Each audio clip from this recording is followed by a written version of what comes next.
Bumagsak siya sa lupa matapos maputol ang mga manika. Gayunpaman, sa kanyang pagkagulat, may natitira pang isang manika na hindi pa tapos.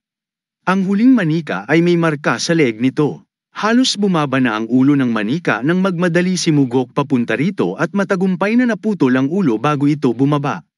Matapos tapusin ang mga manika, tumingin si Mugok sa paligid at hindi makapaniwalang muntik na siyang magtagal ng 10 araw sa silid dahil lamang sa pagkalimot ng ilang segundo. Napagtanto niya na imposible sanang matapos niya ang unang pagsubok na ito gamit ang mga kasanayan niya bago pa siya naglakbay.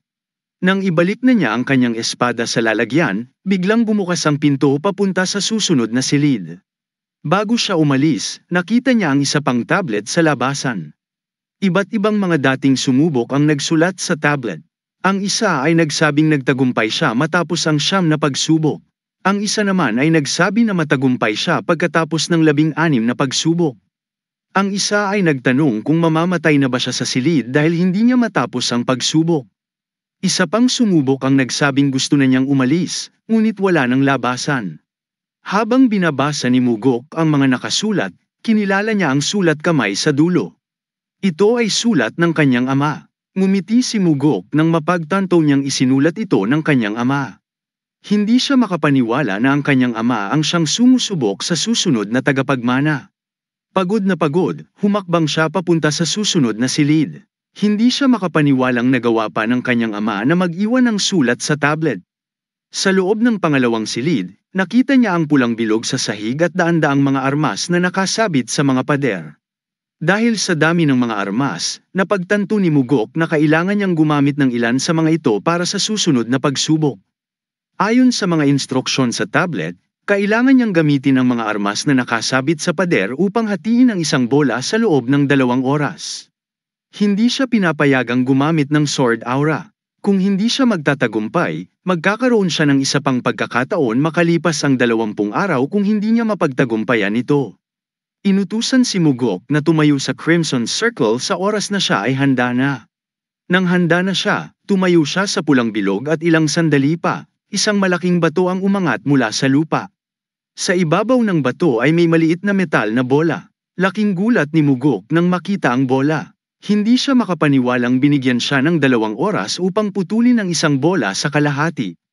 Sigurado siyang kaya niyang hatiin ito sa maraming piraso kung gagamitin niya ang kanyang sword aura. Sigurado si Mugok na may dahilan kung bakit binigyan siya ng 2 oras upang putulin ang isang bola. Kumuha siya ng isang espada mula sa pader at sinubukang gamitin ito upang hatiin ang bola, ngunit agad na nabali ang espada sa kanyang unang pagtatangka. Nagulat siya sa nangyari at kinuha ang isa pang espada, nagdesisyon siyang gamitin ang sword aura upang mabilis na matapos ang pagsubok. Tumayo siya at nagsimulang ipunin ang kanyang enerhiya, handang hatiin ang bola sa isang iglap. Ngunit bago niya ituloy, napansin niya ang isang bagay.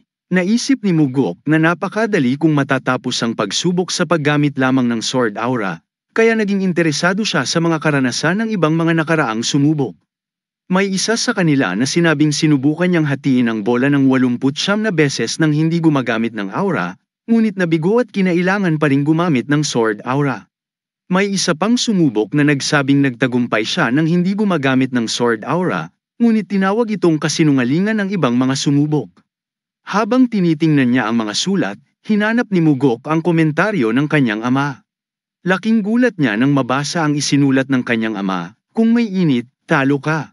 Hindi agad maunawaan ni Mugok ang ibig sabihin ng kanyang ama, ngunit napansin niyang hindi ito basta-bastang ininsulto ang kanilang mga ninuno tulad ng karaniwang ginagawa nito. Pagkatapos basahin ang mensahe ng kanyang ama, binalikan ni Mugok ang mga instruksyon. Napagtanto niyang sinabi lamang na maaari siyang gumamit ng sword aura or enhanced sword aura, ngunit hindi ito kinakailangan. Dito niya naunawaan ang babala ng kanyang ama. Hindi dapat gamitin ang sword aura dahil nagdudulot ito ng init na makakasira sa pagsubok. Kumuha ulit siya ng espada at sinubukan muli. Ngunit nabali na naman ang espada.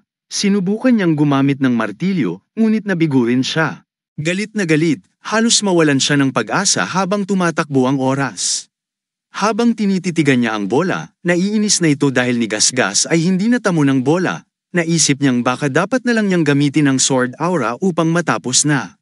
Ngunit naalala ni Mugok na nagtagumpay ang kanyang ama na hatiin ang bola nang hindi gumagamit ng sword aura. Sa sandaling ito, napagtanto niya ang isang mahalagang bagay, isinara niya ang kanyang mga mata, at inilabas ang kanyang enerhiya. Gumawa siya ng manipis na linya ng enerhiya at ipinaabot ito sa bola. Sa kanyang pagkagulat, na-detect niya ang isang manipis na linya ng pananampalataya, faith line, na hindi nakikita ng kanyang mga mata. Lumapit siya sa bola, isinara ang kanyang mga mata, at naramdaman ang linya ng pananampalataya. Napagtanto niyang bumubuo ito ng isang perpektong bilog sa paligid ng bola. Inaim niya ang kanyang espada sa linya at swabe niyang pinakawalan ang isang hiwa. Perpektong naputol ni Mugok ang bola sa kalahati. Lubos ang kasiyahan ni Mugok sa kanyang nagawa, ngunit habang siya'y nagsasaya, napansin niyang mayroong isang bagay sa loob ng bola. Laking gulat niya nang makita ang isang Demon Essence Pill sa loob nito. Ang Demon Essence Pill ay isang pambihirang gamot na nagbibigay ng napakalakas na enerhiya sa sinumang demonyo o tao na makakain ito. Napagtanto ni Mugok na sumabog sana ang pill kung gumamit siya ng sword aura dahil sa init na dulot nito. Agad na pinasalamatan ni Mugok ang kanyang ama sa babala nito. Kinain ni Mugok ang Demon Essence Pill, umupo siya sa sahig, at sinimulang i-circulate ang kanyang panloob na enerhiya. Isang maliwanag na liwanag ang sumiklab mula sa kanyang katawan habang siya'y nagpapalipat-lipat ng enerhiya. Dahan-daang kumalat ang kanyang lakas sa buong katawan. Pagkaraan ng ilang sandali, iminulat niya ang kanyang mga mata at tumayo. Nang tumayo siya, naramdaman niya ang napakalakas na kapangyarihang dumadaloy sa kanyang katawan. Si Mugok ay masaya nang mapagtanto niyang nakuha na niya ang bagay na pinakakulang sa kanya, enerhiya. Matapos niyang suriin ang kanyang bagong lakas, lumipat siya sa susunod na silid ayon sa mga instruksyon. Sa silid na ito, sinabi sa kanya na kailangan niyang magkaiba sa pagitan ng buhay at kamatayan. Sinabi rin na bibigyan siya ng isa pang pagkakataon makalipas ang 5 araw kung mabibigo siya. Kailangan niyang tumayo sa Crimson Circle kung siya ay handa na. Hindi maintindihan ni Mugok kung ano ang ibig sabihin ng pagkaiba sa pagitan ng buhay at kamatayan.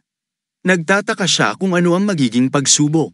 Sa sandaling tumapak siya sa bilog, lumitaw ang ilang mga halaman sa harap niya sa isang parang tray. Dito niya napagtanto na ang pagsubok ay kailangan niyang matukoy kung alin ang mga halamang gamot at alin ang mga nakakalason. Ngumiti si Mugok dahil alam niyang kaya niya itong gawin. Naalala niya ang kanyang karanasan sa paghahanap ng mga sangkap na ipinahanap ni Ryan Chan sa kanya, kaya't madali niyang natukoy ang mga halamang gamot mula sa mga nakakalason. Alamang niya ang epekto ng bawat halaman. Kinuha niya ang nag-iisang halamang gamot dahil ito lang ang alam niya na hindi nakalalason. At bigla na lang bumaba ang tray. Agad na lumitaw ang isa pang tray na may mga bagong halaman. Naging malinaw kay Mugok na sinusubukan ng pagsubok kung may kakayahan ng isang tao o kung nagkataong swerte lang sa unang hula. Madali niyang nakuha ang tamang halamang gamot at muling bumaba ang tray. Nagulat siya nang walang sumunod na tray. Inisip niya kung tapos na ang pagsubok, kaya't bumaling siya sa tablet upang basahin ang mga komento ng mga naunang sumubok. Ang isa ay nagsabing siya ay magiging isang lasong tao sa dami ng lasong halaman na kanyang kinain. Isa pang tester ang nagsabing susumpain niya ang lumikha ng pagsubok na ito. Hindi niya maintindihan kung bakit ginawa ang pagsubok na ito. Sinabi ng isa na naka-76 na subok na siya. Ang iba'y nagtala ng mga bilang ng beses na nabigo sila. Si Mugok ay napangiti sa mga komento, lalo na nang mabasa niya ang sinabi ng kanyang ama, walang dapat magtiwala sa swerte. Napagtanto ni Mugok na alam ng kanyang ama ang lahat ng mga halaman mula pa sa simula. Pagkatapos ng pagsubok, dumiretso si Mugok sa huling silid. Ayon sa mga instruksyon, kailangan niyang mabuhay sa isang illusory trap ng pag-transform ng buhay at kamatayan. Sinabi sa kanya na tunay siyang mamamatay kung siya'y mamatay sa ilusyon. Dito, nagpasya siyang suriin ang mga komento ng mga naunang tester. Ang isa'y nagsabi na kapag siya'y naging heavenly demon, papatayin niya ang lumikha ng ilusyon. Ang isa pa ay nagsumpang hindi na siya babalik sa trap formation na ito. Laking gulat ni Mugok nang mabasa ang payo ng kanyang ama, huwag magpahinga. Nang makita ang babala ng kanyang ama, nagdesisyon siyang tumapak sa Crimson Circle. Pagpasok niya sa bilog, naramdaman niyang nababaluktot ang espasyo sa paligid niya. Nang siya'y magmasid, natagpuan niya ang kanyang sarili sa gitna ng isang disyerto. Naramdaman niya ang hangin sa kanyang balat at ang buhangin sa lupa. Tila totoo ang lahat para sa kanya. Hindi makapaniwala si Mugok na ang trap formation ay kayang lumikha ng mga ganitong realistang eksena. Habang nagmumuni-muni siya, napansin niyang napapaligiran siya ng mga zombie warriors. Kahit na ilusyon lamang ito, ramdam ni Mugok ang kanilang presensya at ang kanilang intensyong patayin siya. Sa halip na matakot, natuwa siya sa pagkakataong ito. Naniniwala siyang isang kahangahangang pagkakataon ang ibinigay sa kanya. Nang maramdaman niyang pasugad ang zombie, hinugot niya ang kanyang espada at naghanda sa labanan. Agad na sumugod ang mga zombie upang atakihin siya. Isang sundalo ang nakalapit sa kanya at tinangkang tarakan ang kanyang ulo. Yumuko si Mugok upang umiwas, at habang nasa ilalim ng zombie, inulos niya ito sa ulo, napatay ito ng mabilis.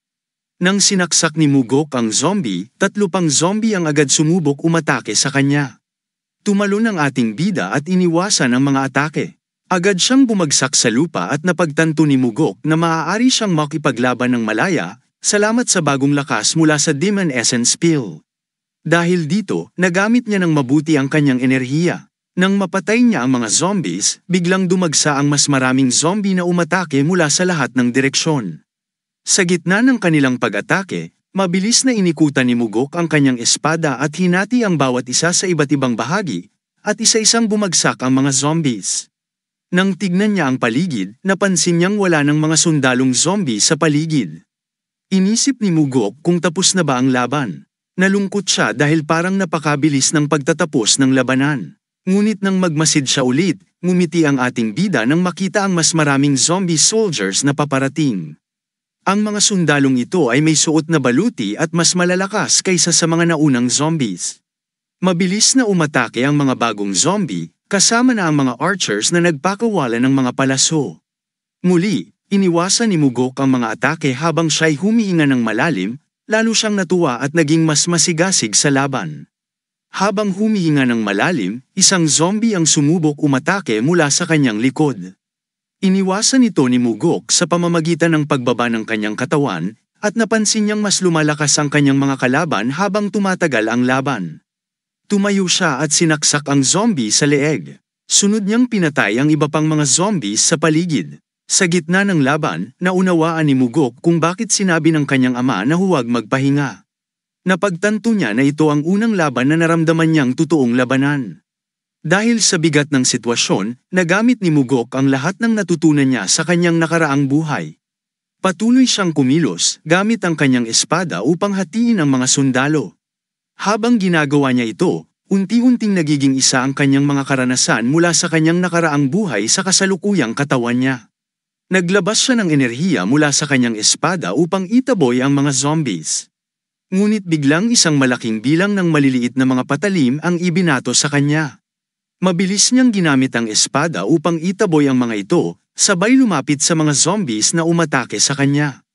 Habang tumatagal ang laban, pinalalakas ni Mugok ang kanyang mga atake at unti-unting naputol ang huling zombie. Pagbagsak ng huling sundalo, ginamit ni Mugok ang kanyang espada upang sandalan at magpahinga. Inikat niya ang kanyang tingin upang tiyaking wala ng ibang kalaban. Maliban sa mga alikabok sa paligid, wala na siyang nakita pa. Habang siya'y nagpapawis, napaisip siya kung tapos na ba ang laban. Bumalik si Mugok sa tunay na mundo at lumapit sa labasan. Nakita niya ang isang bato na may tabletang naglalaman ng pagbati para sa kanyang tagumpay.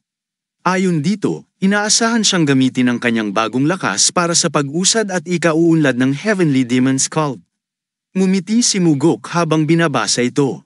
Hindi siya makapaniwala na natapos niya ang pagsubok sa loob ng isang araw, samantalang inabot ng 2 buwan ang kanyang ama. Alam ni Mugok na ang impormasyong ito ay magdudulot ng ingay sa kanilang lipunan. Alam niyang mas marami ang magdududa sa kanyang tagumpay kaysa sa magbibigay ng papuri dahil sa bilis ng kanyang pagkumpleto. Sa kanyang pagmumuni-muni, nagpasya siyang manatili sa kuweba upang patuloy na mag-ensayo. Nais niyang ganap na maunawaan at mapagsama ang lahat ng kanyang mga natutunan mula sa kanyang nakaraang buhay sa kanyang kasalukuyang katawan. Siniguro niya na ma-absorbs ang lahat sa kanyang pagkatao. Sa susunod na eksena, nakita si Mugok sa Heavenly Demon Pavilion. Sinabi niya sa kanyang ama na inabot siya ng 100 araw upang malampasan ang pagsubok. Sinabi niya sa kanyang ama na kahit ginawa niya ang kanyang makakaya, hindi niya matalo ang record nito. Tinanong ng Heaven Leading Demon kung tama bang nahati ni Mugok ang metal ball. Ibinahagi ni Mugok na malaki ang naging tulong ng payo ng kanyang ama. Sinabi rin niya na hindi siya nagpahinga sa trap formation ng huling pagsubok. Ngumiti ang Heaven Leading Demon matapos marinig ang kanyang kwento, at laking gulat ni Mugok nang makita ito. Nagtaka siya kung naglalaro lang ang kanyang mga mata, ngunit sigurado siya, nakita niyang ngumiti ang kanyang ama, kahit sandali lang. Pinuri ng Heaven Leading Demon si Mugok sa hindi pagiging mangmang. Sumagot si Mugok sa kanyang ama na hindi siya maaaring maging mangmang dahil siya ay anak ng Heaven Leading Demon. Habang nakatingin sa kanyang ama, naalala ni Mugok kung paano niya dati iniisip na ang kanyang ama ay masama bago siya magbalik sa nakaraan. Naalala niyang ang kanyang ama ay nagbigay ng matinding pagsubok sa kanyang mga anak upang maglaban sa buhay at kamatayan para maging tagapagmana. Matapos ang ilang oras na kasama ang kanyang ama, naisip ni Mugok na ang pag-uugali ng Heaven Leading Demon ay hindi dahil sa kasiyahan na makakita ng mga anak na nag-aaway. Kung para sa kapakanan ng kulto, malinaw sa kanya na ang kanyang ama ay hindi isang tao na basta-basta nagmamasid lang na naglalaban ang kanyang mga anak. Habang nag-iisip siya, may isang tao ang nagsabi sa kanya na kamangha-mangha siya sa paglabas mula sa Minor Iron Cave sa loob ng 100 araw. Nagulat si Mugok nang makita na ang nagsasalita ay ang Chief Advisor, na si Sim-Om Naiyong. Siya ang pangalawa sa pinakamataas na posisyon sa kulto at ang taong pinakamalaki ang tiwala ng Heaven Leading Demon. Nagbigay ng galang si Mugok sa advisor at sinabi nito na siya ay natutuwa na makita siya. Sinabi ng advisor na mayroon siyang issue na may kinalaman sa kulto na dapat pag-usapan. Nagulat si Mugok dahil hindi niya inaasahan na ang advisor ay may kinalaman sa kulto. Napagtanto niya na tiyak na pinapante siya ng kanyang ama kay Sim-Om Naiyong. Ibinahagi ni Om Naiyong kay Mugok na nakatanggap sila ng isang liham mula sa isang hindi nagpapakilalang tao. Ayon sa liham, may mga corrupt na gawain sa loob ng Demonics Army, isang combat group ng kulto. Ang leader ng army ay ang kamag-anak na bloodline ng Blood Heaven Sword Demon. Sinabi ni Om Naiyong na natanggap nila ang parehong liham noong nakaraang taon at nagkaroon sila ng hiwalay na investigasyon, ngunit ito ay nabigo. Napag-alaman nilang ang espesyal na investigador na naitalaga ay pinatay ng mga demonyo. Nagulat si Mugok nang marinig ito at tinanong ang advisor kung ang espesyal na investigador ay pinatay ng demonyo. Sinabi ni Om Naiyong na tama siya at nagdagdag na ang taong pumatay sa investigador ay nagpakamatay rin. Nabigla si Mugok sa balitang ito. Sinabi ni Om Naiyong na nais niyang maging espesyal na investigador si Mugok upang harapin ang issue. Agad na napagtanto ni Mugok na delikado ang sitwasyon. Alam niyang sino mang mapapatunayang kasabwat sa corruption ay tiyak na papatayin. Alam din niyang kahit siya ang anak ng Heaven Leading Demon, hindi siya bibigyan ng espesyal na pagtrato ng organisasyon. Nagsabi si Mugok kay Om Naiyong na maaaring mamatay siya habang nagsasagawa ng investigasyon. Tinanggap ni Om Naiyong ang sinabi ni Mugok at sinabi na kailangan niyang ilagay ang kanyang buhay sa panganib para maisakatuparan ang misyon. Agad na napagtanto ni Mugok na isa ito sa mga pagsubok ng kanyang ama. Pinaalala ng Heaven Leading Demon sa kanyang anak na kailangan niyang kontrolin at panghawakan ang mga miyembro ng kulto sa kanilang leeg. Ipinaliwanag ni Mugok sa kanyang ama na plano niyang gawin ito kapag siya ay naging Heavenly Demon. Tinanong siya ng kanyang ama kung natatakot ba siyang tumanggap ng misyon, at nang sagutin ni Mugok na hindi siya natatakot, tinanggap niya ang misyon. Bagaman hindi alam ni Mugok kung ano ang plano ng kanyang ama, tinitiyak niyang gagawin niya ang kanyang makakaya.